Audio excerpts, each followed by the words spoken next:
Okay, so it's a couple minutes after 7, so we'll get started, and we'd like to begin by acknowledging the traditional owners of the land we're meeting on today, the Wurundjeri people of the Kulin Nation. We pay our respects to their elders past, present and emerging. And hello everyone, and welcome to the Western Health webinar on early pregnancy. My name is Gillian Head. I'm from the GP Integration Unit at Western Health. And we have here today our Head of Obstetrics, Dr. Elska Posner, who'll be delivering this evening's session. We're very excited because we've seen a record number of registrations for tonight, which is fantastic. It really shows us there's an interest in the need for pregnancy education among GPs. So we're very grateful to have Elska here tonight and a very engaged group of GPs as well. A bit of housekeeping before we start. So please keep your microphones on mute during the session to minimise any background noise and distractions. And we also have our GP advisor, Dr. Jo Silva, here with us this evening, who'll be facilitating the Q&A. Please type your questions in the Q&A box, and your questions will be answered during the presentation, which we will make sure we have lots of time for. And also please make sure your name in the Zoom meeting is correct, so we know who to allocate the CPD points to. And we also have Olivia here from the Northwest Melbourne PHN in the background, who I believe will be sending out a link to the evaluation survey in the chat box. And I very much encourage you to complete this as it helps us to improve these sessions. So I'll now pass you over to Elska to commence the session. So over to you, Elska. Thanks, Jill, for the introduction, and thanks everyone for inviting me to speak here tonight. So I'm very excited to talk about this topic, and we will be meeting for the next 1.5 hours. So let's start. So we are talking about early pregnancy, and although we have seen this test coming by lots and lots and lots of time in the last 2 years, and we are sick and tired of the COVID test, we are actually talking about a much more pleasant test, the pregnancy test, and if that's positive, most women will come to your office quite quickly to ask what they need to do now. So the main focus today is to talk about what needs to be discussed and what needs to be offered early in pregnancy. And it's actually a really long list that needs to be addressed. And I'm very, very mindful that most appointments are not like an hour long where you can go through all the things that you need to go through in detail. But yeah, there is quite a comprehensive list to go through where you want to do a good first visit, which probably is better done in a couple of visits. So the main things that we need to address is the history of the woman, to identify any issues in her history, medical history, surgical history, obstetric gynae history, family history, social history, all need to be sort of dug through to see whether there's anything that we need to know of. A brief clinical examination is always handy. Initial investigation, so which antenatal bloods do we now have to order and which tests need to be considered, and also have a think about the dating ultrasound scan, whether that is necessary, yes or no. Then discussion about first trimester aneuploidy screening, and also reproductive population carrier screening. And again, these are quite intricate and long consultations, and you know, I don't envy you to do that in 15 minutes, but we will go through all the different aspects of that as well.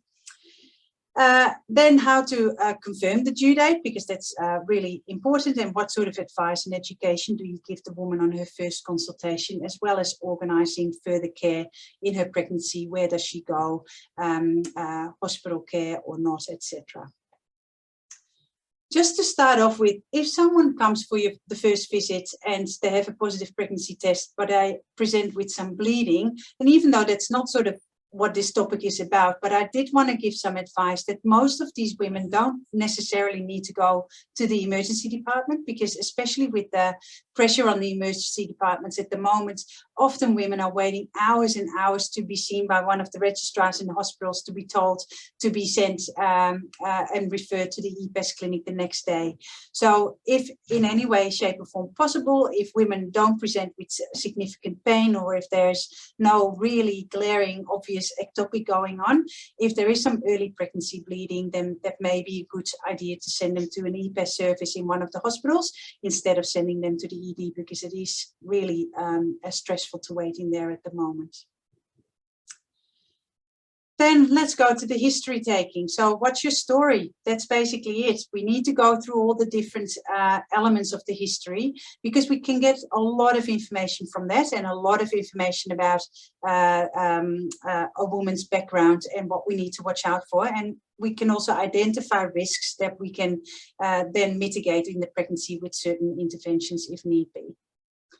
So if we go to the medical history, things that are obviously usually also shared by the woman, things like diabetes, have they type 1, got type 1, type 2 diabetes, are they epileptic or epileptic as a child, do they use medication for that, are they hypertensive, or do they have any underlying renal disease, cardiac disease or lung disease. And, you know, sometimes women don't offer all this information by themselves, and often you as GP probably knows the woman a lot better than when we meet them in the hospital. But it's also good to just ask about what sort of medications do you take, and what do you have any allergies or not. And often we find out more about a woman's history that way. But these things are really important for us to know, and for you to know, to sort of you know, if there is any need to start aspirin or for high dose folic acid, etc., that we can start it. And I will address that a little bit later in the talk.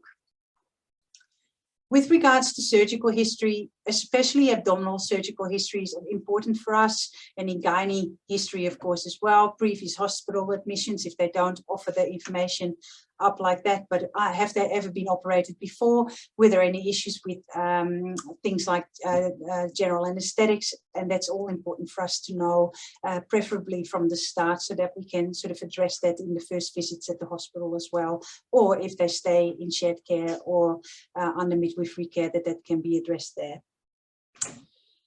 Obstetric history, lots of questions need to be asked. Very easy. If it's their first pregnancy, then it's done very quickly, but always ask how many times have you been pregnant, and that will get your miscarriages and ectopic pregnancies up as well. Often women find it quite difficult to talk about it, but by asking and prompting them, you will find out more. How many children do you have? Were there any multiple or high multiple pregnancies before? Are all the kids alive and well? Or has any of the children passed away? And then ask about reasons why that was and what their age was. Was it before delivery, whilst they were pregnant, or was it in the neonatal period or after that? What were the birth weights of the babies, the gestations that they delivered? Were there any issues during the pregnancy, any things like preeclampsia or any other worries, placenta previa during previous pregnancies? Ask a bit more about the labor itself. How long was it? Were there any troubles in there? Was it an induction, and why was that then? And what sort of mode of delivery did you have? A Caesar, and instrumental delivery, or just a normal delivery, or a water birth or home birth, whatever it was, is important for us to know. And were there any issues after the delivery of the baby? So any postpartum hemorrhages or big tears or any retained placenta that women needed to come back for. So it's important for us to sort of have a bit of an idea what the history is, so that again we can gauge what sort of level of care they require in this pregnancy. Then moving on to the gynecological history. So is the CST up to date? Especially when you see them really early, around the 6, 7, 8 week mark, you can still do a CST, especially if they're due. You can opportunistically do it. Later in the pregnancy, it can sometimes be a bit more difficult, but definitely when a pregnant woman presents early and she's really due for it or never had it, then it's something to discuss and maybe do at that point in time. Specifically ask for any history of cervical or uterine procedures, and that includes IVF, DNCs, lets or cone biopsies, things like that, because they can, the more manipulation has been done to the cervix, the higher the risk is of preterm labor. And if especially women have had multiple procedures to their cervix, then that is a good reason to refer them in early, so that we can refer them on to the cervical surveillance clinic for further surveillance in their pregnancy up until about 27 weeks. IVF, as we mentioned before, is good to know. Lots of women with IVF had lots of uterine manipulation as well. So it's good for us to know, because there are some extra complications that you need to discuss that can happen, especially when there was also donor egg or donor sperm use. There is a higher risk of preeclampsia. If they had lots of IVF attempts, again, the integrity of the cervix may be a bit down, and they might have a higher risk of preterm labor. Family history, again, very important. If they have a very strong family history of diabetes, it's always worthwhile to check early in the pregnancy for the woman herself to see whether she's not having diabetes, or any risk factors for that.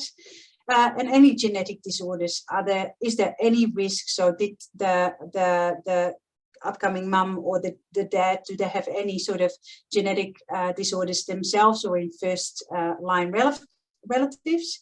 Or are they consanguineous, and the main way is the first cousins or very close blood relatives, and they need to be referred, or should be offered to be referred to genetic counselling for further testing if need be, and if we can find out what that was, whether further testing is required. Also, the Eastern European Jewish descent, the Ashkenazi population, they have a higher prevalence of things like Tay-Sachs disease and Niemann-Pick and von Coyne anemia, etc. So it's worthwhile discussing that with that group of people, whether that's present in their family, and also to screen for that, which we talk about later on, even if it's not at first that they know about it in the family, but they can certainly screen for that as well. Then the next part is the social history. So are there any mental health issues that you are aware of? Is she already being treated for that? The home environment, how safe is it? What sort of work does she do? Are there any alarm bells with regards to domestic violence? And any risk behavior with smoking or drug use or alcohol use could be really helpful to know, so that we can put it into place. Sorry, I'll just mute myself.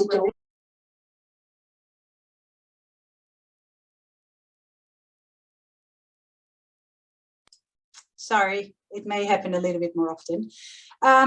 So we need an overall sort of idea of what the history of the woman is, and that gives us a very good idea at what level, entry and what sort of care she will require in her the rest of the remainder of her pregnancy.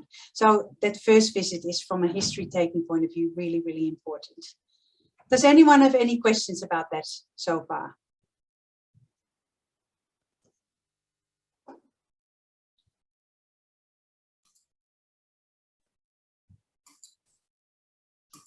Can't see anything there, Elska. Perfect. Let's move on then. So, clinical examination. As I said, it's not, I'll just put this here. Clinical examination is mainly things like blood pressure, so that you have a good sort of starting blood pressure to work with. And the calculation of the BMI is really important, so weight and height. It would be good to have a good listen to the heart as well. We should be doing that on our first visit with us in the hospital too, if they come for hospital care.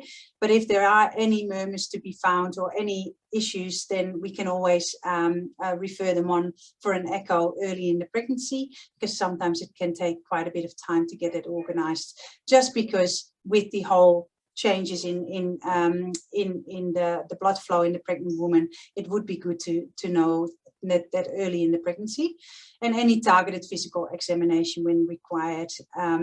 And it's always good to have sort of a whole idea.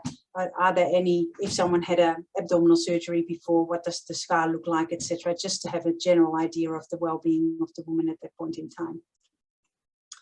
And then you basically move on to your investigations. So what are the investigations that we all need to be doing early in the pregnancy? And that's blood group and antibody screen. Antibody screen, red cell antibody screen is really important because there are quite a few red cell antibodies out there that can cause hemolytic disease in the fetus and the neonate. And once we have picked that up early, we can do follow-up blood investigations to see whether there's any rise in the titer of the antibodies, and then they move on to a maternal fetal medicine pathway to look for things like fetal anemia, which can be treated in the pregnancy by fetal blood transfusions. So even though it's very rare, it's something that we can easily pick up. And even if it is an antibody that we don't necessarily, that doesn't necessarily cause any a hemolytic disease, we still need to know it because women who are pregnant and who delivered have quite a high chance of needing blood transfusions so that we can type them all well. Always do an FBE, so HB, but also MCV and MCH, also for us to know, are they iron deficient, yes or no, or do we need to check further for things like thalassemia? And ferritin level is always good to do early on. And if the ferritin is low or if the HB is low together with the ferritin, then definitely start on iron supplements orally quite early. We always will do a hepatitis B and C screening as well as syphilis. And syphilis is more common in Victoria at the moment. So it's something that we are really looking out for because it is easy to treat, and most of the time we will refer back to USGP to treat it.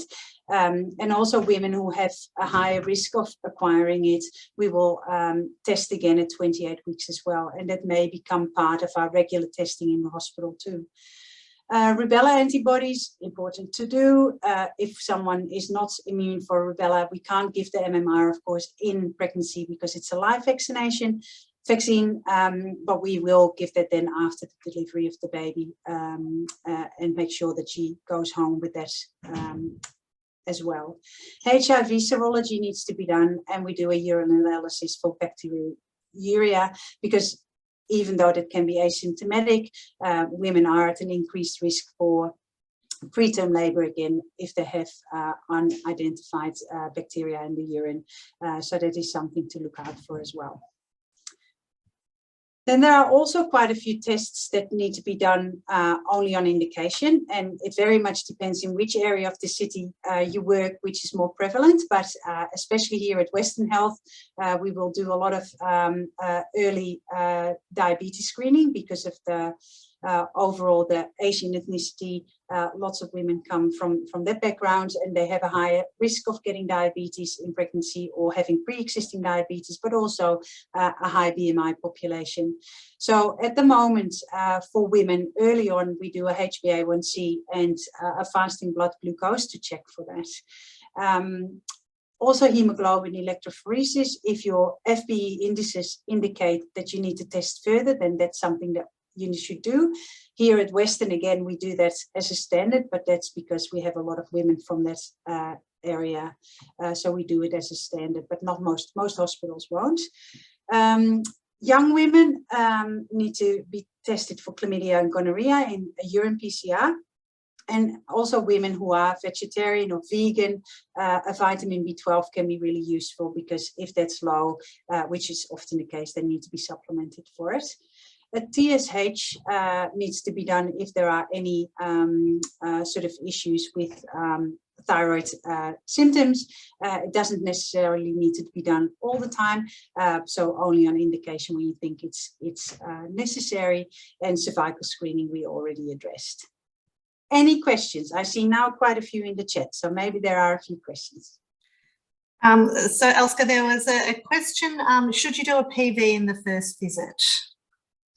A vaginal examination in the first visit? No, only if you want to do a CST with a speculum, but you don't need to do a vaginal examination, no. Okay. Another question's asking about, should we be doing varicella serology as part of the routine checks? So varicella is something, again, we can't vaccinate or give anything in the pregnancy, but if you want to do it, you have to do it probably pre-pregnancy is better, because then you can give the vaccination and then wait until about a month before you advise women to fall pregnant. But I don't really see the point of testing varicella early in pregnancy because it's a little bit too late, but you know, it's still useful for you know, making sure that they don't get in contact with varicella. But that's a bit of a hard one because often you don't know until it already happened. Sometimes those women, if they're school teachers or working in childcare, it's helpful to know, stop some of the panic, I think, in general practice when it starts to unravel. Really better to do it before. If they come to you wanting to fall pregnant, then that would be a good one to do. Yeah. Urine PCR, you've addressed would you do it was a bit unclear, this question, if it's a urine protein creatinine ratio or a chlamydia PCR. So chlamydia, yes, for the higher risk women, and usually we say women below 25, it's, you know, take a random number, but women who you feel like are at risk, you should offer it. Urine PCR for protein creatinine ratio, no, only if you know already that someone has pre-existing renal disease, then it's definitely something that, but we will do that anyway as a baseline and a whole pre-eclampsia screen, but then it would be useful to know. But overall, as a screening, no. Yeah, great, thanks. If a pregnant woman's hemoglobin electrophoresis is normal, do we need to check her partner's electrophoresis and FBE? No. So if she is not having, if it's known that she doesn't have thalassemia and it's all the indices are normal, then the partner doesn't need to be screened. And often we screen partners if we have to send off DNA for the woman as well, because if you are iron deficient, for example, you can't exclude alpha thalassemia. So we need to send it off to Monash for DNA analysis for alpha thalassemia. And to save time, we check the partner straight away because it takes about 3 months for that result to come back. But overall, if the woman is not having any problems with her HB electrophoresis and it's plumb normal, you don't need to test the partner because there's no risk for severe disease in the offspring at that point in time. Great, thank you. No, you have to be certain that the father is the father, though. Always tricky. Should childcare workers be screened for toxoplasmosis? I think it, again, Joe, it's a bit similar to the varicella. If you know you're already immune, you don't have to worry about it. And what do you say? You know, you just need a good hand hygiene, wear gloves, just be really, really careful. So it can give some peace of mind if you know that you are already immune for it. But yeah, I think it's very dependent because you can't do anything about it. But it is worthwhile maybe for reassurance. Yeah. Another question, how far into a pregnancy can a CST be done? I probably would say up until about 15, 16 weeks. You can do it quite, yeah.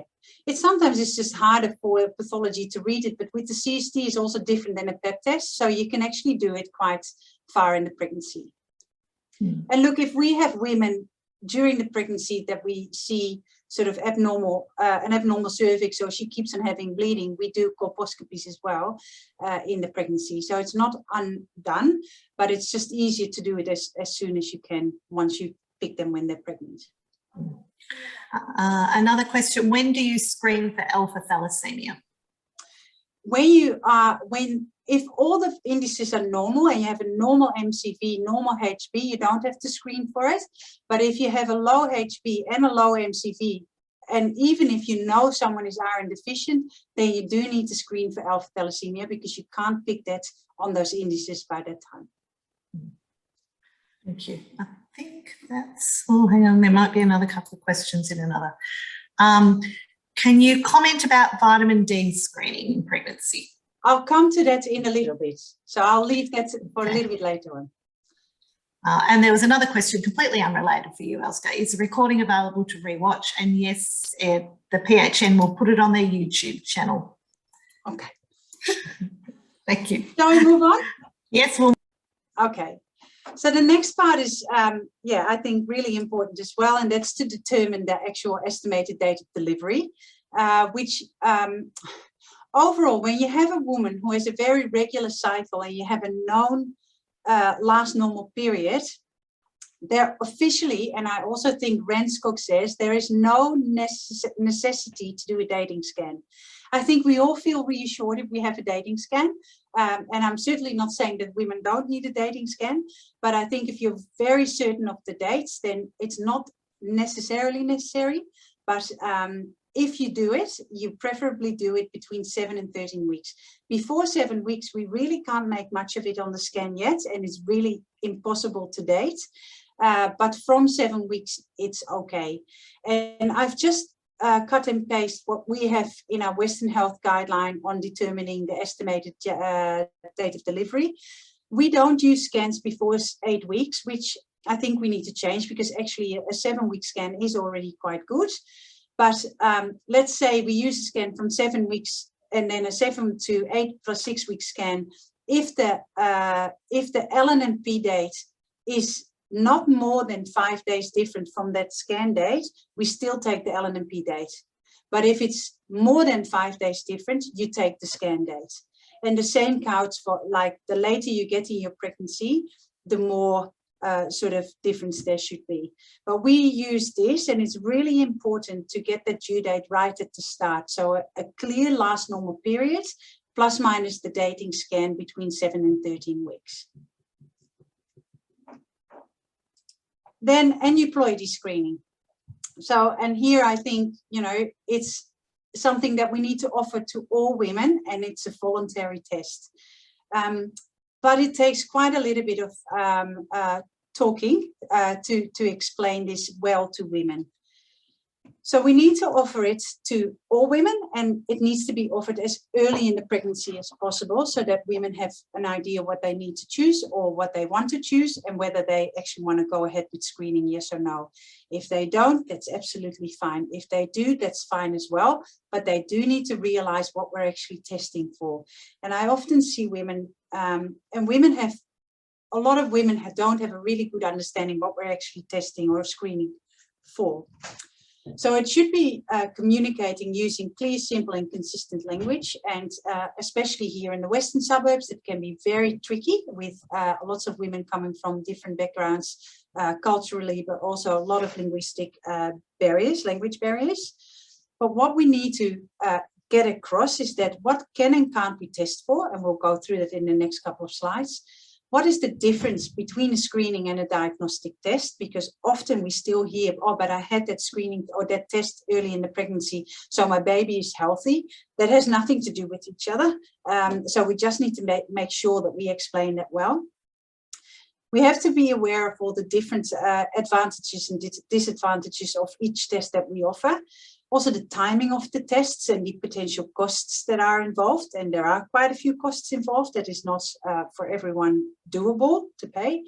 The possibility that certain tests also may come back with results that are other than the ones that we expected, because lots of us want to do it for reassurance. But what if you get a result back that isn't reassuring, or you get with cell-free DNA a result that we actually can't really place that well, and we need to look further into it.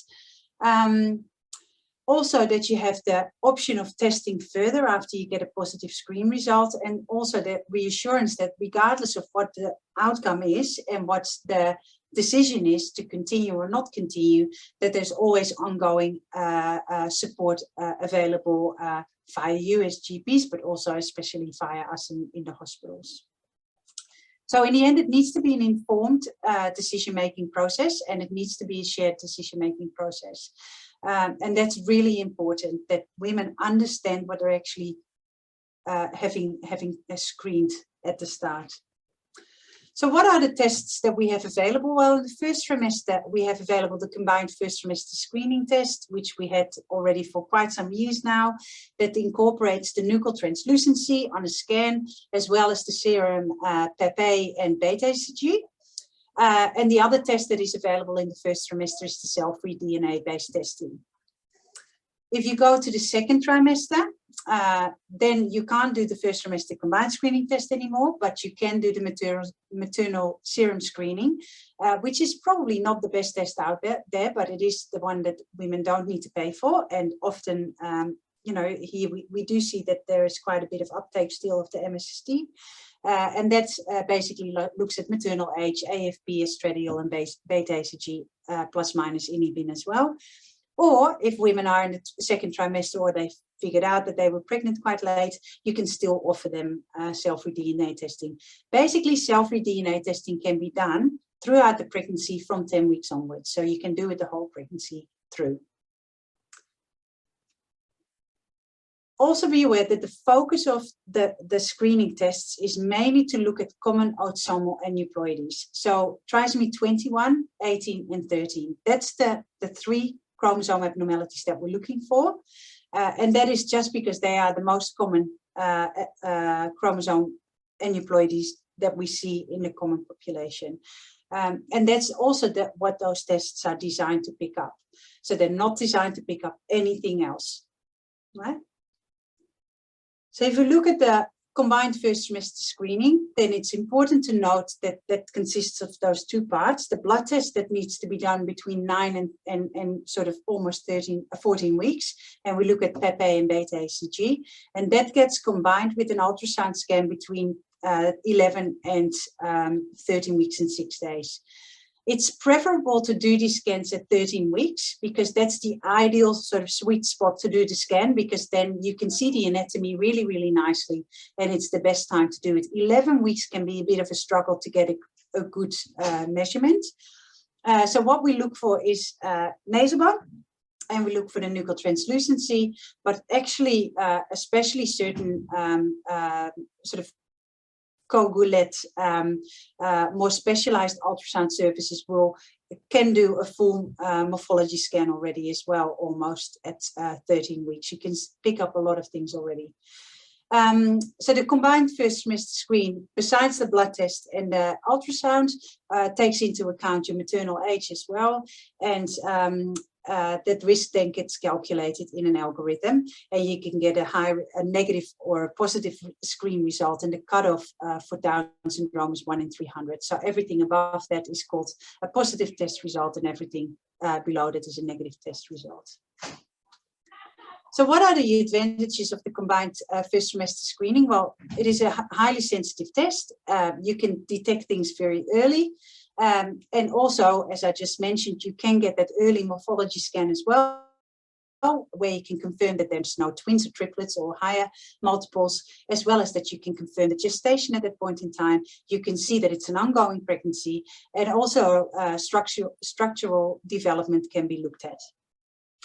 Disadvantages are that if someone had IVF or any assisted reproductive therapy, then the test, especially the biomarkers, can be influenced by that, and also maternal weight can influence the result by having an influence on the level of your biomarkers.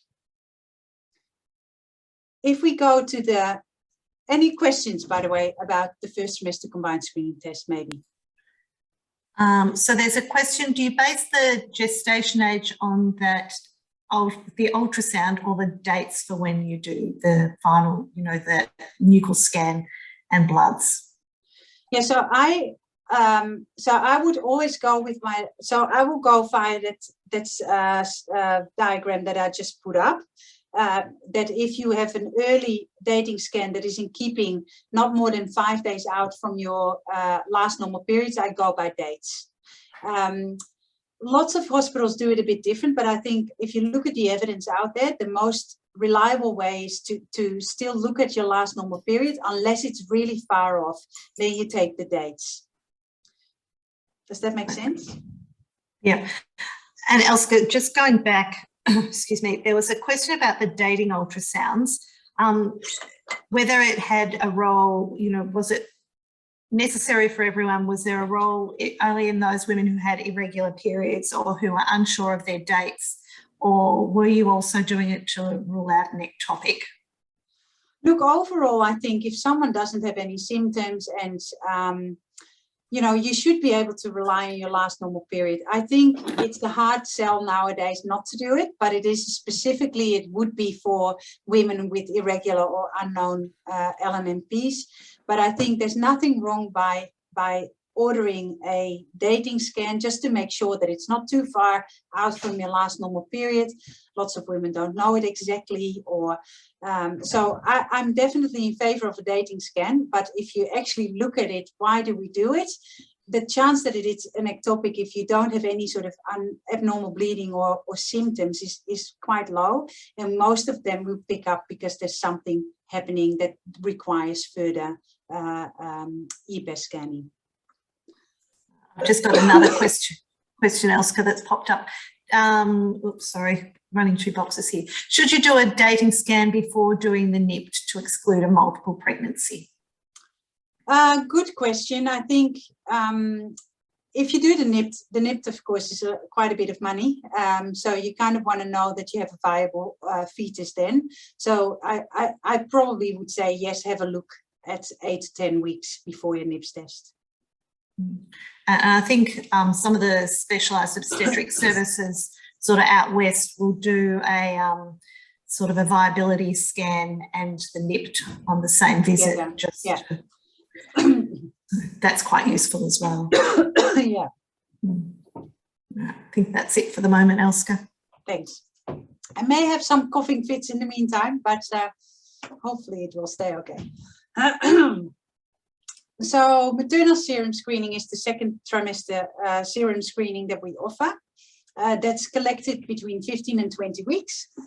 And as I mentioned earlier, that looks at AFP, beta-HCG, estriol, and inhibin A.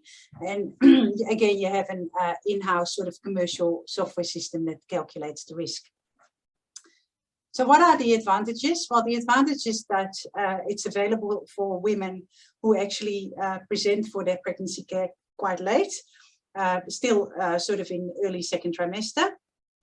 And the other sort of advantage is that it can screen for neural tube defects, which is a bit hard because AFP overall is not a very specific test.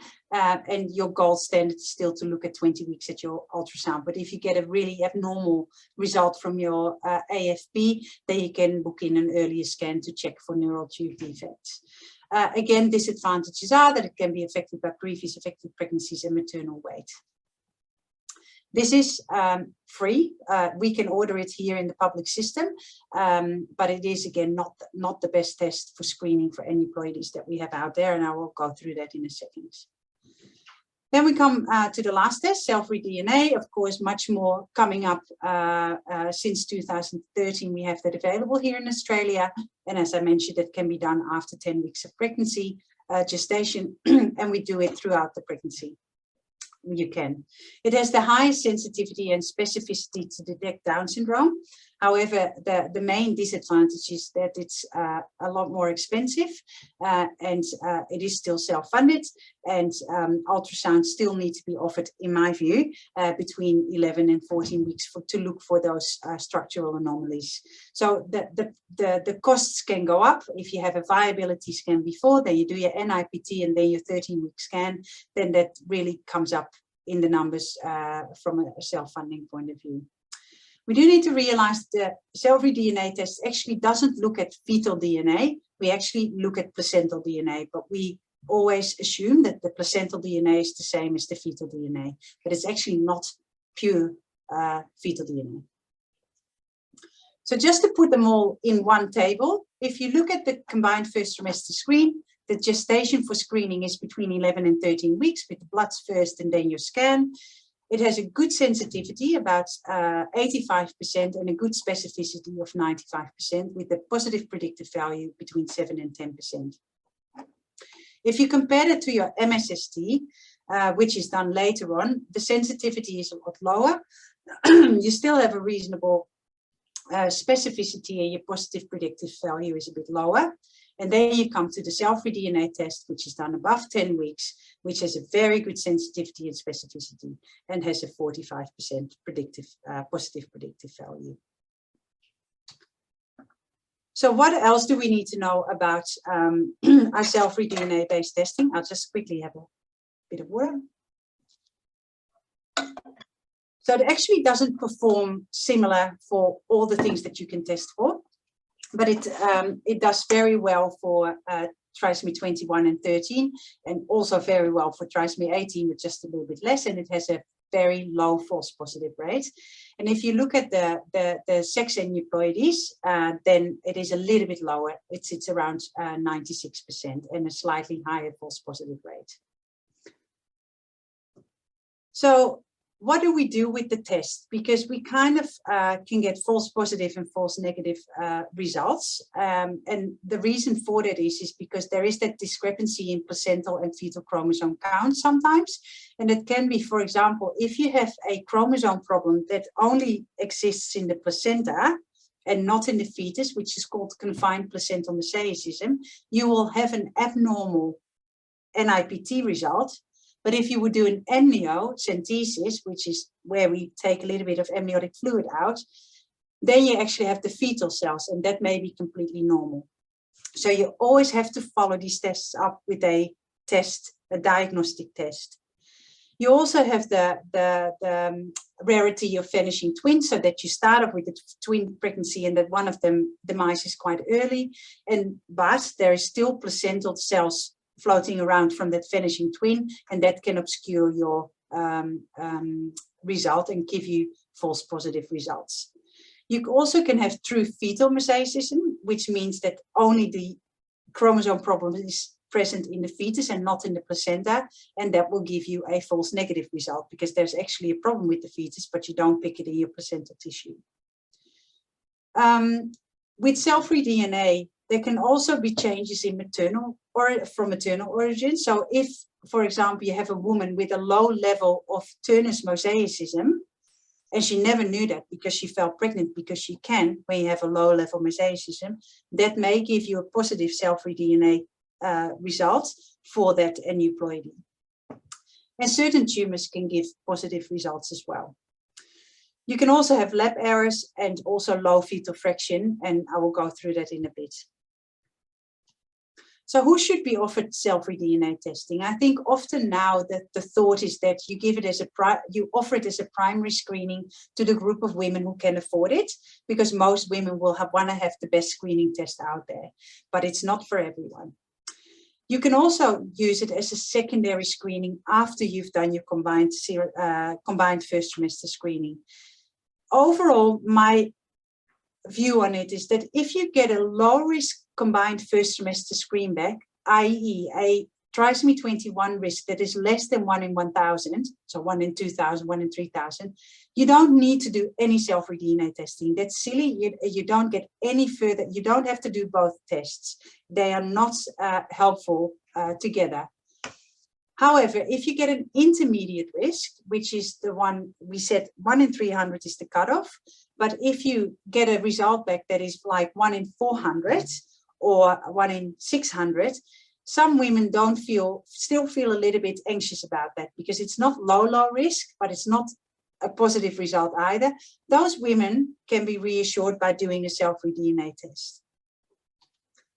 Personally, I think those two groups, the higher probability group, so the positive group, those are all positive because it's either 1 in 100 to 1 in 300 or even higher than that, more than 1 in 100. I personally think that they should never have another screening test. I think you should offer invasive testing early at that point in time. However, women are very, very reluctant often to get an invasive test done because of the small risk of miscarriage. So especially then in that group of 1 in 100 and 1 in 300, you can consider offering cell-free DNA testing in that group.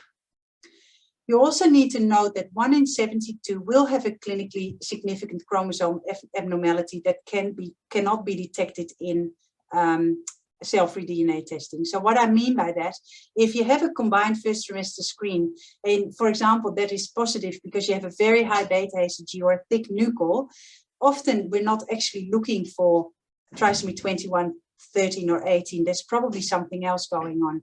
So my thought is that if you get a positive screen result, they always need to be referred for at least a discussion about invasive testing to test for all the chromosomes and look for a microarray. So fetal fraction is important because fetal fraction tells us the proportion of cell-free DNA derived from the trophoblast. And the more cell-free DNA you have, so the higher the fetal fraction is, the better you can have the better sort of we can say that it's a euploid or an aneuploid pregnancy. So if you get a cell-free fetal fraction less than 4%, that does make the test much less reliable. If you sit around a 9–10% fetal fraction, that's great because you get a really good sort of more reliable result. So there are a few reasons why the test can fail because of a low fetal fraction. First of all, is if you do it too early. So if you are just right on 10 weeks, it can just be too early to get a good fetal fraction. Or if you have a woman that is very overweight and obese, they have a higher risk of getting no result from the cell-free DNA test because the fetal fraction is too low. And that's just because there is more volume to divide the cells in.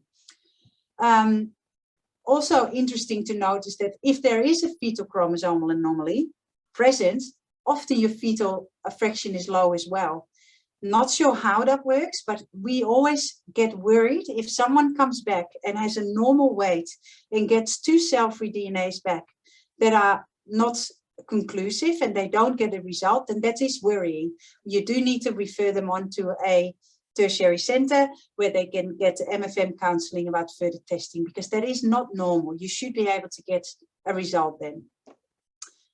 In dichorionic twin pregnancies, you can have a low fetal fraction because per fetus your fraction is lower. And also for some reason, not quite sure how, but low molecular weight heparin, if women use that, that can give you a lower fetal fraction as well. So it's important once you get a test failure to discuss with the lab, first of all, why they think that was.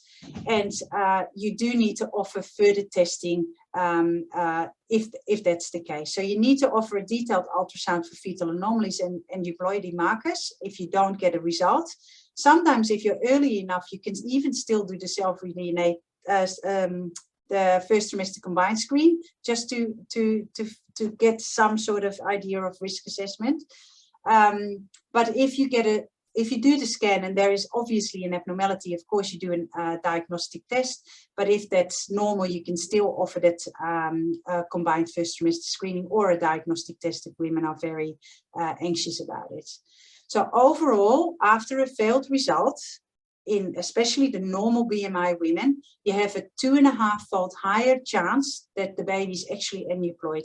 And we're not talking about specifically trisomy 21, 13 or 18, but we're talking about other aneuploidies that we need to look at.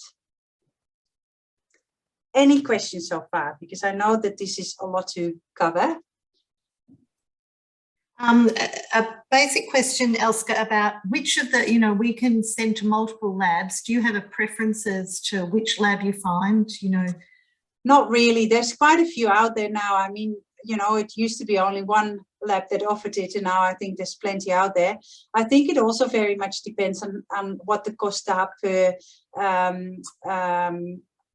at that lab, because that may be a bit different as well. And also what I find really important is that the lab does put the fetal fraction on the report, because if the fetal fraction is not on there, I think it's really difficult to understand whether it's actually a good, reliable test. But, Percept is good. I'm just put a few out there. There's definitely a few good out there. And somebody else has asked a question that says that clinical labs with their Harmony test says to do it from 10 plus 5 days onwards. I think that's the kind of lower time, and any time afterwards is available. Is that correct? Yeah, I'm not sure what they whether they use 10. I think if they use 10 plus 5, if that's what you're saying, they probably take into account that if you do it too early, that you may have a false result because you don't have enough fetal fraction. But overall, the test should be able to pick it up from 10 weeks. Okay, great. And another question, do past pregnancies affect maternal screening result? Yeah, they can. Yeah. If you had a miscarriage for an aneuploid fetus, let's say a few months before, or you get pregnant straight away, there can always still be a bit of a trophoblast still circulating in the maternal serum. Yeah. So what would you do with those women? I would still do the test, and then you go on with your ultrasound and talk further about what the possibilities are. But I would not offer the test. Yeah. Yeah. Good. All right. I think that's all I've got at the moment. Thank you. No problem. So ultrasounds, I really think it's really important to have that 13-week ultrasound because it does give us so much information, and it's actually, I've seen now a couple of anencephalic babies at 20 weeks because we didn't do a 13-week scan anymore. And we won't pick these fetuses at our 10-week viability scan, if that makes sense. So I really feel that it's really important to do these scans. Also, I think it's really important because we also still can look at other things like the nuchal translucency, which is still, yes, it's part of Down syndrome screening, but overall, if you have a thickened nuchal, even when you get a low risk NIPT, is abnormal. So a nuchal above 3 is above the 95th percentile. And if you look in the bracket between 3 and 3.4 millimeters, which is between the 95th and the 99th centile, you still have about a 1.7% chance of a significant microarray anomaly if you would do diagnostic testing. And if you have a nuchal that is even bigger than that, above the 99th centile, you come in the range of 5%. So it's really reassuring to get a low risk NIPT, and then we can actually, brain anomalies we can't pick, but you can pick limb anomalies, we can pick major cardiac anomalies, we can see whether there's kidneys present, you can actually see a lot already. And if the nuchal is thickened, we would, regardless of an NIPT result, women should still be offered further testing, and then in this case then not the NIPT of course, but then further testing by an amniocentesis. Moving on for tests for other genetic disorders, we briefly mentioned earlier on the thalassemia screening. This sort of map tells you where it's most prevalent. So women coming from those areas are more likely to screen positive for thalassemias. And again, that's part of the reason why we at Western basically do it for everyone. And you do it by looking at your FBE and HB electrophoresis. And if that is all normal, but someone is iron deficient, you still will send it off for further testing for alpha thalassemia DNA testing. We don't do that on site in Melbourne, that happens at Monash Medical Centre. The other thing is that all women should be offered population carrier screening or reproductive genetic carrier screening for the more common genetic disorders. So that's cystic fibrosis, spinal muscular atrophy, and fragile X syndrome, which ideally is offered early in the first trimester or even pre-pregnancy. I have to say, completely honestly, that I don't see this tested here often. I think we here in the public hospital are quite bad in offering it. We often see women also a little bit too late to offer it. But it is something that all the guidelines, the shared care guidelines, as well as RANSCOG, recommends for all women who are pregnant.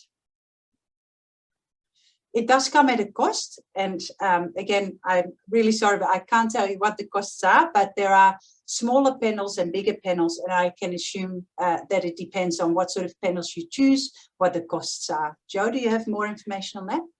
I think it's about $500. That's what I usually tell patients, but my understanding is, unless new government's going to change it, that it's going to be funded from the 1st of November. So Okay. I guess watch this space. I guess we'll all start to get the flyers and promotion from VCGS. Yeah, we will. Yeah. And I guess the other thing is that if you've done this once on a woman, then you don't need to keep repeating it each pregnancy. So it's a good thing to do when they come, if they come for their pre-pregnancy counselling visit. Yeah, correct. Yeah, so I don't see. I don't often see women who have it tested, but I'm sure that in different parts of Melbourne, that will be different. So just a very quick overview. So if you want to sort of know what you need to do. So basically for most women, cystic fibrosis is very uncommon in the Asian, African and Mediterranean group. So usually that's more for the European and women. Hemoglobinopathies is more for the Asian, African, Mediterranean group. The common Ashkenazi mutations like Niemann-Pick and Fanconi anemia is for that group. Spinal muscular dystrophy as well as fragile X can be offered to anyone. But again, those panels are out there. Every lab will offer you something else.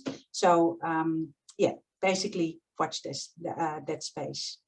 Any other questions about this part, about carrier screening?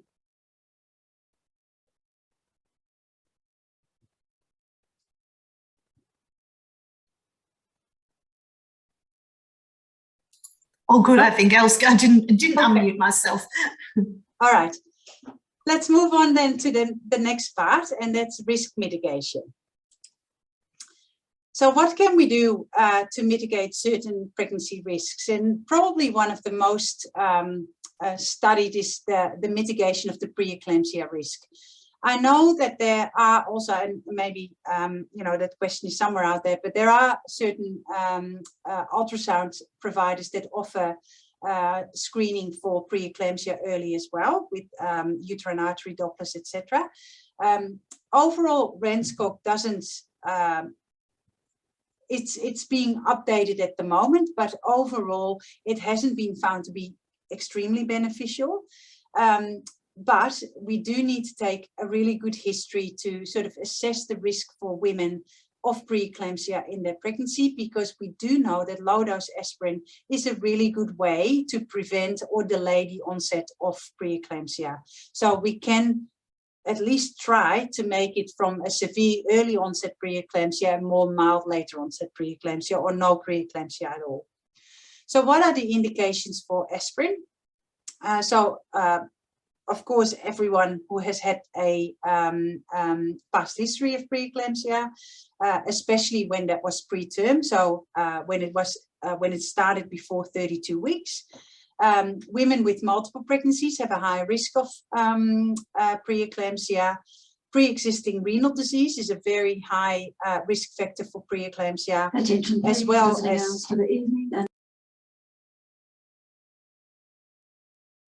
And good evening. The visitors need to go. Chronic hypertension is another one that poses an increased risk for preeclampsia, as well as autoimmune diseases such as lupus or antiphospholipid syndrome and diabetes. So this group of women, we would advise to start their aspirin as early in the pregnancy as they can. The advice overall is to start it before 16 weeks, because that is what the studies have been done on. But, you know, I would say if they did have a dating scan at, let's say, 8 or 9 weeks, and you know it's an ongoing pregnancy and they are at high risk, the earlier you start aspirin, the better you help placentation go in the right direction, the more, or I hope then that you have more mitigation of the risk of preeclampsia. Also, if you have two or more of the following, and that you can easily score. So if you're a primogravid or an interpregnancy interval more than 10 years, or if you're having an advanced maternal age, first degree family history of preeclampsia, a BMI above 35, donor sperm or donor eggs, which we mentioned before, which gives you a high risk of preeclampsia. or if those early screening results show an increased risk, even though the jury is still out there whether that's beneficial or not, then again start aspirin preferably before 16 weeks. The question often comes up, can't we give it then to everyone if it's not harmful for mum or baby? No, it's still a blood thinner. It's still not for everyone, so we still really try to target only women who are at risk and not give it to everyone. If we think about the other thing that we can mitigate risk for, that's women who are at a higher risk of neural tube defects. So we can mitigate the risk of neural tube defects by overall giving folate in the pregnancy, which is usually 0.5 milligrams a day. But we increase that to 5 milligrams a day if there is a family history or own history of having a child with a neural tube defect. And that also is, for example, termination for an encephalic baby or any other sort of neural tube defects. It's not just spina bifida, it's the whole range of neural tube defects. If women have pre-existing diabetes, if they are on medication for epilepsy themselves, women with epilepsy, we always will start them on the higher doses, or if they have any malabsorption problems. So 5 milligrams, give that if women are at an increased risk for having babies with neural tube defects. And just very quickly to go to the other vitamins and supplements. So as we just briefly mentioned, folic acid should be taken pre-pregnancy up until 12 weeks and then can be stopped. And that's usually the 0.5 milligrams unless you have a higher risk. Vitamin B12. It is one of the tests that we need to consider when someone is vegan or vegetarian, and these women should be supplemented for it if they are low in their vitamin B12 levels. Vitamin D, and I actually looked it up again, also on the Randscope website. It's not routinely recommended to test. So we always have to assume that most women will be in one way, shape or form vitamin D deficient. So you always need to recommend all women to take a supplement, a multivitamin supplement for pregnancy that includes the 400 units of vitamin D. I personally do give women further vitamin D supplements, especially if they are veiled or have very little sun exposure, but we don't do any testing anymore later on in the pregnancy. I have to admit that we still do it early in the pregnancy, but according to the Randscope guidelines, we actually shouldn't recommend that. But I still feel that it gives us some indication of how much vitamin D we supplement, but we certainly are not repeating that test again in the pregnancy. Once they're on supplements, they're on supplements. You're not going to change anything. Iron supplementation only when indicated, so only when you have abnormal indices, a low HB and a low ferritin level, that's when it's useful. And calcium, which is one of the other things that is often used in mitigation strategies for preeclampsia, in combination with aspirin, you actually only have to supplement calcium if your dietary intake is too low.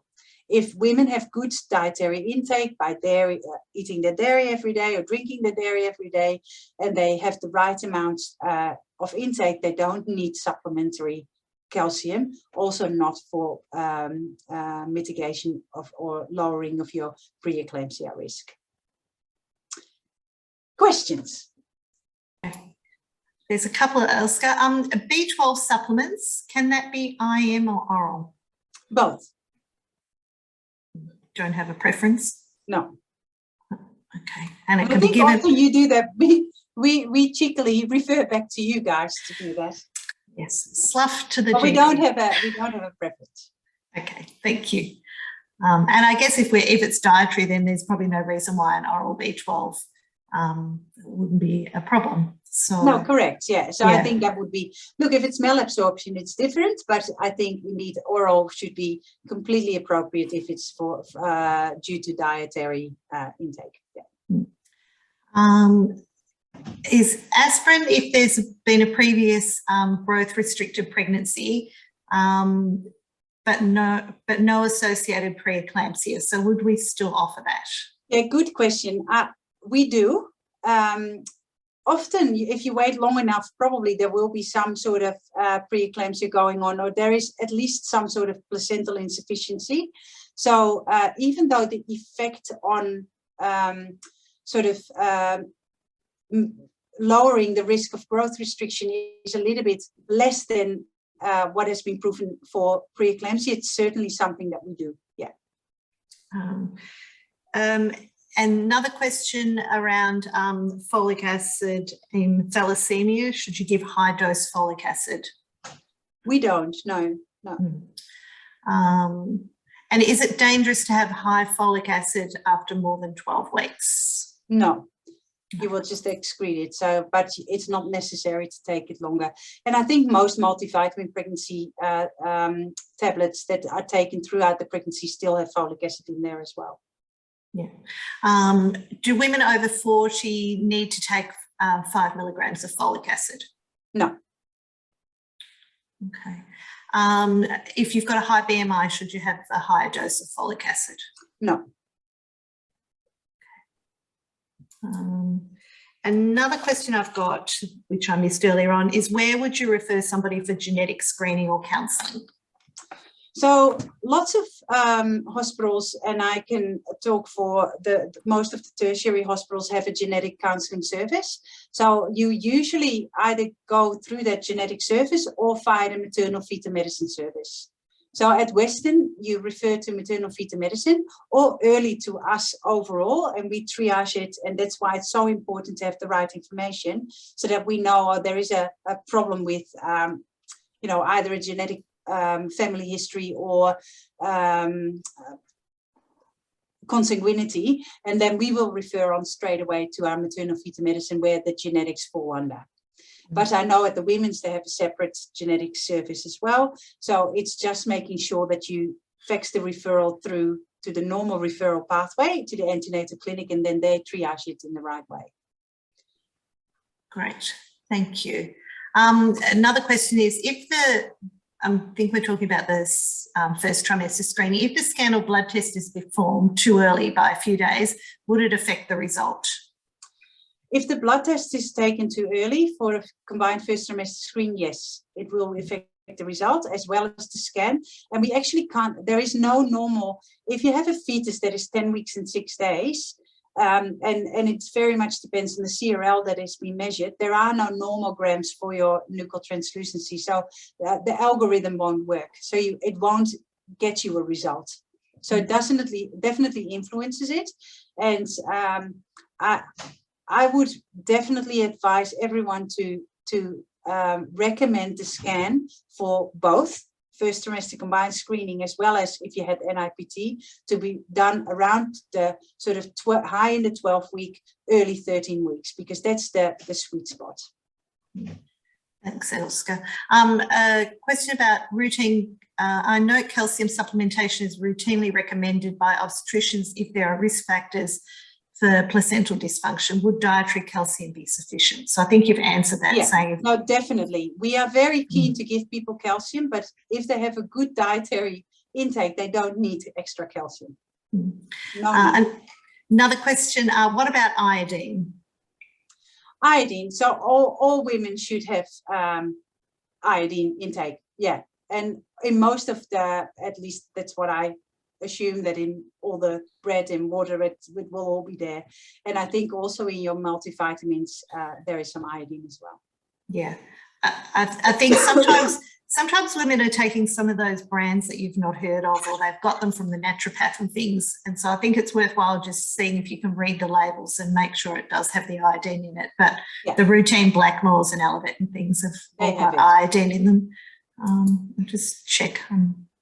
Making sure I've not missed anything else. Now, if you're going to use calcium, when would you start it? And so we give Caltrate, and usually we give the 3 tablets of Caltrate a day. So that's a bit more than the 1,000, I think, that is here. And you'd start it when you're starting the aspirin? Yes, yes. Yeah, around the sort of 10-week mark. We do it together, yeah. Okay, I think I've covered them all, Elska, at the moment. Well, let's continue. So other advice that we need to give women is optimal weight gain. women don't need to gain 20 kilos. Usually anywhere between 5 and 15 is definitely enough. And the higher the BMI, the less weight gain we will assume, because women with BMIs over 50, for example, they don't necessarily need to have any weight gain. All the changes that women can expect in pregnancy. Discuss smoking, alcohol, and other drug cessation if that's a problem. Any sort of what Joe alluded to, there are a lot of over-the-counter things available that we have no idea what women are using and whether that's actually bad or not. So it is good to sort of understand what women are taking, what sort of teas they're drinking or herbals they're using, because not everything is benign. Talk about just variation in diet and nutrition and physical activity, listeria and toxoplasmosis prevention, so good hand hygiene, eat cooked food, be careful with all of that. What for support services are all out there, a little bit about breastfeeding, which of course will all come across later on in the pregnancy as well. Very important, and I actually probably should have lifted it out a bit more, but influenza, whooping cough, and COVID-19 vaccinations, really, really important. Flu, very, very, very common at the moment. We have had a couple of women now coming with flurona, not fun. All women that we have had in our ICUs are unvaccinated COVID women in the last year. So COVID vaccination, and especially that booster, is really important. Women can get it throughout the pregnancy. We really advise women. A lot of women have taken up the double vax or are double vaccinated, but still quite a few hesitant to take the booster when they're pregnant. But I really would urge you to recommend that third dose for every pregnant woman. And influenza as soon as they can get it. We can actually give the whole full shazam at one go. So we can give influenza, pertussis, and COVID-19 at the same time. We offer it here at Western Health in the clinic, so women don't have to go anywhere else. We offer it for free. I think it's really, really important to stress the importance of influenza and COVID-19, which is really only protective for the mother, but as a general, therefore also for the baby. Both of these vaccines don't harm the baby, they don't go to the baby, they just make sure that the mum is more immune, and that makes the mum less unwell when she does contract COVID or influenza, and that is protective for the baby, because we know that these sick women come into ICU, have a higher risk of preterm labor and becoming really unwell with growth restricted babies, etc., etc. Whooping cough we can't give until after 20 weeks. So don't wait with your flu vaccination or your booster until that time, because you can get them all together. I have to say most women don't want to have all of these vaccinations in one go, but we can. But pertussis also goes to the baby, so it does give a protective, is protective for the mother not to get it, but also protective for the baby. So that's for both. So really important, especially as GPs, to really promote vaccinations in pregnancy, because it does help them to stay out of the hospital and be well and not too sick of it. We've seen terrible cases come by, unfortunately. And childbirth education, I think lots and lots of hospitals are at the moment struggling to provide that face-to-face or so it is really good to get some online education happening, or if you have it in your practice that something happens there. But it is something that is a big gap at the moment, and COVID hasn't helped with that. Then organize ongoing care, so public care, private care, shared care, and make sure that the referral is put in. I think, and I can't stress enough, and I know it's really annoying if you don't have a good system where you can do it, because you guys do most of the things electronically, and it would be so nice to have everything done without the faxes and just send it through and press a button. And I really hope that we have that system soon, but up until then we are still reliant on all the information that you give us on our referral forms. This is the referral form for us here at Western Health. Really important to tick the boxes that are relevant and give us the information that we need, especially about previous problems or preterm births, and because we do often miss the opportunity or the window of opportunity to screen for cervical shortening and give women, for example, the cyclage that they needed or required, or the progesterone that they needed to prevent the cervix from shortening further. So there's lots and lots of information that we need to get from you, and we are very grateful for all those referrals that come through. We have tried to make it as friendly as we can, but I think these referral forms will never be friendly. And, everyone who sees tick boxes just wants to open the door and walk out. But it does help us really in triaging where women need to go and what is the best care that they need to have. And I think, Elska, I was going to say, to promote that form, it's on our website in all the different softwares, so you can download it in. And if you don't do pregnancy all the time, it's really easy just to kind of bring it up and then kind of tick it off, so you know that you're asking all those screening things. So it's a good prompt for that first visit. So, yeah. Thanks. Thank you. All right. Well, this was overall what I had to say about the first visit, but Joe asked me to put a few slides in about depression in pregnancy, because I think quite a few women present to your clinic early in pregnancy who are still using antidepressants and what to do with that. So just a little bit more about depression to start off on a joyful moment. So it's actually very common, depression in pregnancy, and it's often untreated, and there's often quite a few barriers to treatment, and that can include things like cost or opposition or to treatment, or this whole stigma around depression, or that there's even some reluctance amongst us as clinicians to treat because we feel that it's not necessary. But it is really important that we do treat depression early and well, because and most of the time, besides having some psychological support and that sort of support around the women, also antidepressant medication can be really beneficial, and the benefits especially when depression is a bit more than just mild but more moderate to severe, the benefits definitely outweigh the potential risks. The preferred option for antidepressants in pregnancies are SSRIs. Probably the only one that I could find was a bit more sort of doubtful is paroxetine, because that can have some teratogenicity effects on the cardiovascular system of the fetus. But otherwise, SSRIs, all the studies are not great studies, but overall there has been there is a very low risk of things like teratogenicity, etc. So if you look at it from what is the risk of untreated major depression on the mother and the fetus, well, quite significant, because if it really goes out of hand, women can end up with suicidal behavior, poor nutrition, poor weight gain, cognitive impairments, anhedonia and anergia, which leads to poor self-care, poor antenatal attendance, and potential substance abuse. And it's certainly a really high risk factor for postnatal depression, with all consequences that can be associated with that. So if you then think about, and that's what we are most worried about, what is the risk of the antidepressant on the mother and the fetus? Well, the overall teratogenicity effect is really low. It really doesn't do much on the development of the fetus. There are some adverse neonatal and long-term effects in children, and one of the main ones that has been described is the poor neonatal adaptation syndrome.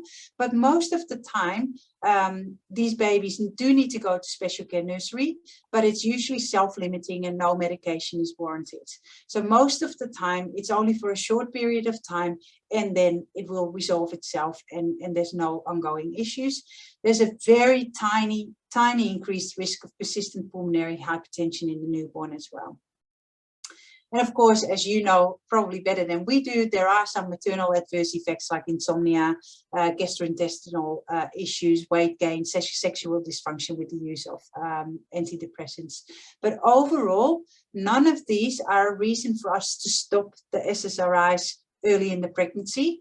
We are very used to treating women with this in their pregnancy and counseling them through it. And often we see that the actual counter effects of stopping the SSRI too quickly is probably much more detrimental than continuing. And we really need to keep the mental health of women high in our regard, because that's really important also to prevent postnatal depression from happening.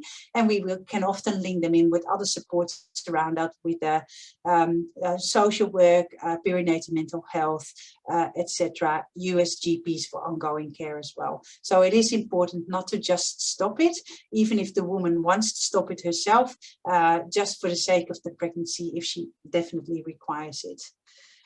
Just make sure that there are those support groups out there. So Panda is out there, Beyond Blue is out there, but I think that's quite well known amongst all of you. Any questions about depression in pregnancy before I move on? Sorry, Elske, just checking. No, there's some other questions that have come along, but I will address them at the end. Okay. Then just the last part, so we're basically at the end of the talk. So where can you get your resources when you, especially if you don't deal with pregnant women often? So we have the health pathways and the shared care maternity guidelines, which gives you a real good overview of what you need to discuss and what is out there and what to do and where to refer to. So if you look at the health pathways, there is an online resource, and it provides clinicians with the locally agreed information to make the best decisions at the point of care. So each pathway is written for the use during a consultation with the intent of providing clear and concise guidance for assessing and managing a patient with a particular symptom or condition. So it's actually made by GPs as well, for GPs with the help of specialists and other subject matter experts. And it's written in a very clear, concise, evidence-based way. So clinical and referral pathways in the obstetric area, what we are talking about. So you can find a lot of information about preconception assessment, antenatal care, problems like diabetes in pregnancy or other pregnancy medical conditions like preeclampsia, and the postnatal checks that you do a lot more than we do.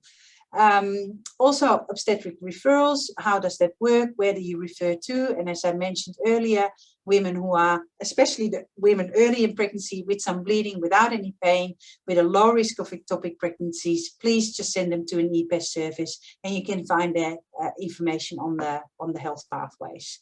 But also if you want to know where you can refer them to for other things. Further information, other topics are the first consult, which we addressed in this topic, the second and third trimester consultations, NTD, when that is being given, why it's being given, what to do if someone presents to you in shared care, for example, with decreased movements, where to send them off to, what to do, what medications are safe to use in pregnancy and breastfeeding, and the Women's Hospital has a fabulous website for that. Which we all shamelessly steal from them because it's really good to understand what the risks are. Any prenatal screening and diagnosis of fetal anomalies, what we just discussed, but that goes a bit further also about the 20-week scan that we have, and how to interpret the pregnancy ultrasound as well. So this is what it looks like when you log in. So just lots of information, and you can click on all the different sort of links to get further information about these topics. Management and how to refer. And you can register for health pathways via this website. So if you want to have more information or haven't done that yet, then this is available and you can register in there. And that was my talk. Great. Thank you, Elske. So much detail. That's really good. Now, we've got a few more questions, so things that I wasn't quick enough to get onto. Okay, so can aspirin be commenced before 10 weeks of pregnancy? Yeah, I wouldn't start it before you know for certain that it's a viable pregnancy, just in case someone miscarries and has a slightly higher risk of bleeding if you give aspirin.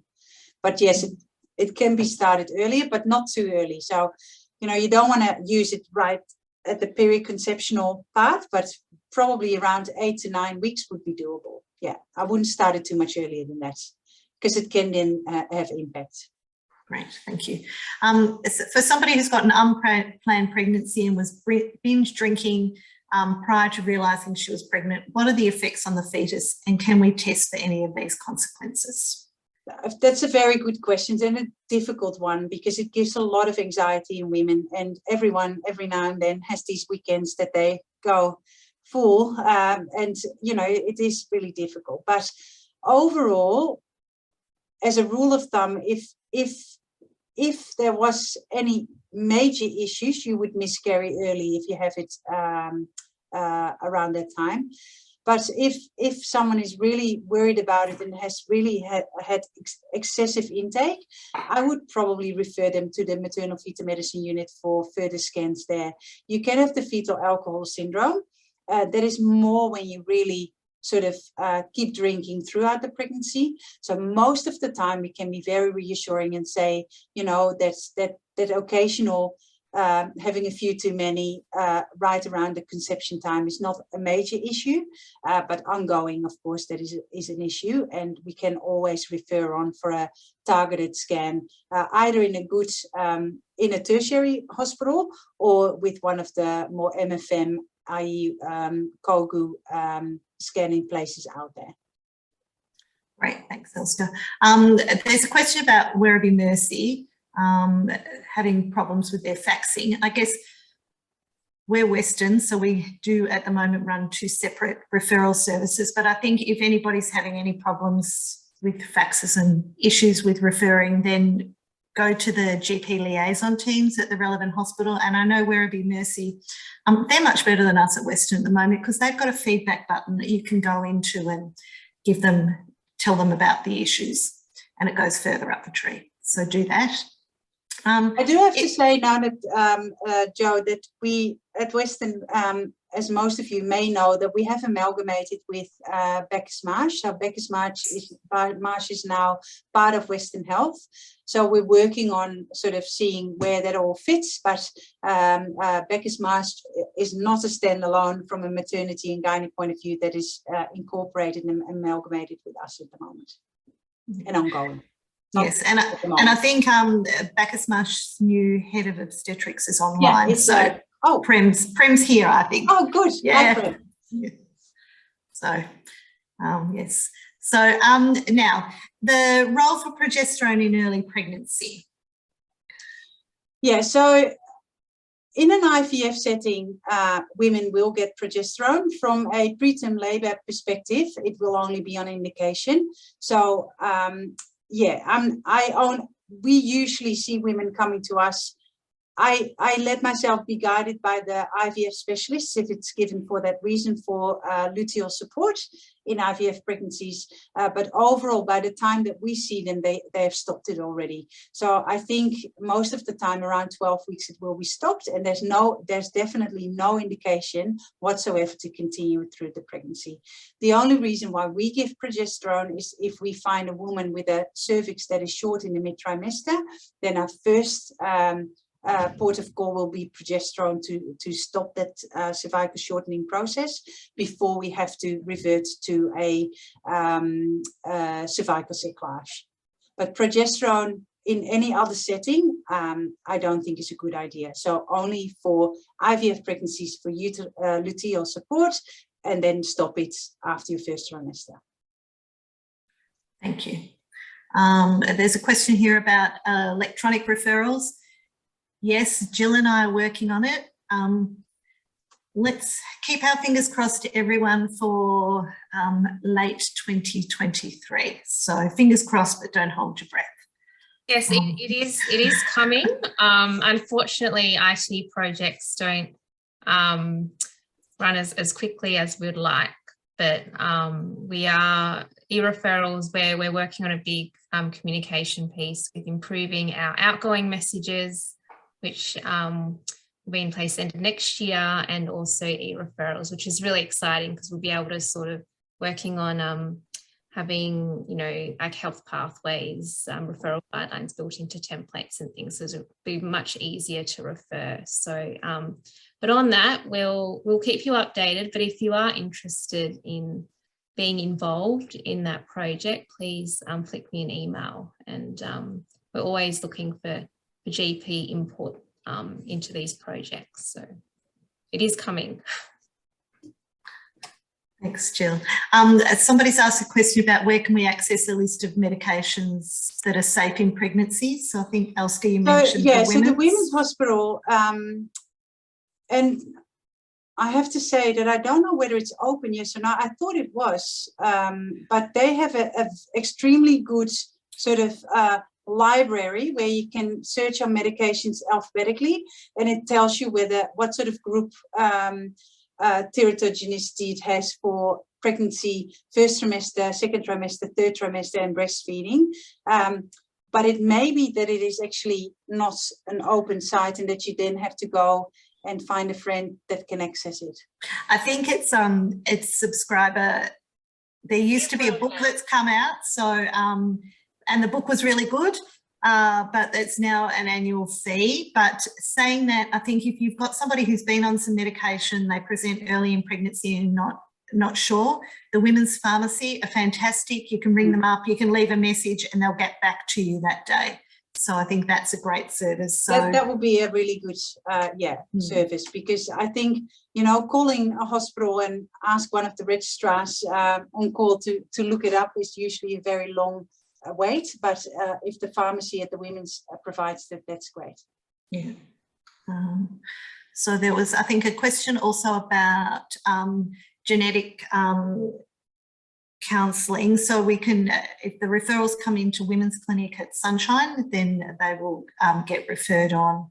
And especially if you've got something with a high risk result on an ultrasound, then I think it's, if it's something that you're not sure about, call in and ring the registrar. Otherwise, send the fax and mark it, urgent on the top, and it'll get picked up.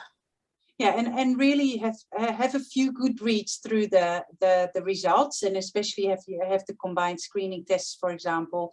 If it's one of those risks between 1 in 300 and 1 in 1,000, have a bit of a look at what the pre-risk with age is as well compared to the final risk, because if they actually didn't make their risk lower, I would be a little bit worried. And you can actually, the genetic counsellors are very happy to counsel women further on that. Thanks, Elske. A question, do we need to screen for listeria if a patient presents with severe gastro? We don't necessarily do it, but it doesn't hurt to check for it. I mean, if there is a high chance of listeria, it can have quite a few consequences. So you can test it, but then we need to sort of get further on that with doing more invasive testing to look for listeria as well. But yeah, I have to admit, we get quite a few women coming through with gastrointestinal issues or gastro, and we don't test for it.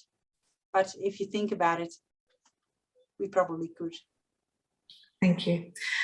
Does a twin pregnancy require high folic acid? Yes.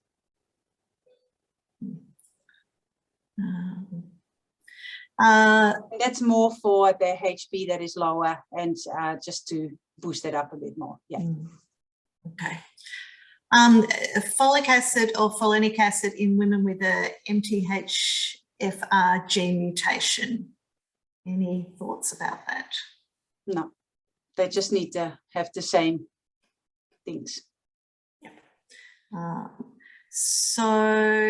High risk screen, yes, refer those women into Women's Clinic and mark abnormal result on the top so as it will get picked up. Yep. Are you aware of any vegan pregnancy multivitamins? We do have patients asking for it. Oh, no, I don't. No.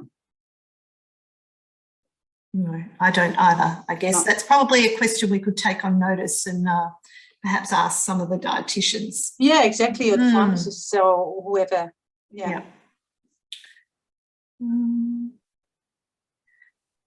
I think I've answered all those questions. Has anybody got a question that I haven't answered, if you want to type it in quickly for me, because I've been juggling the two boxes. So anybody got anything else more pressing?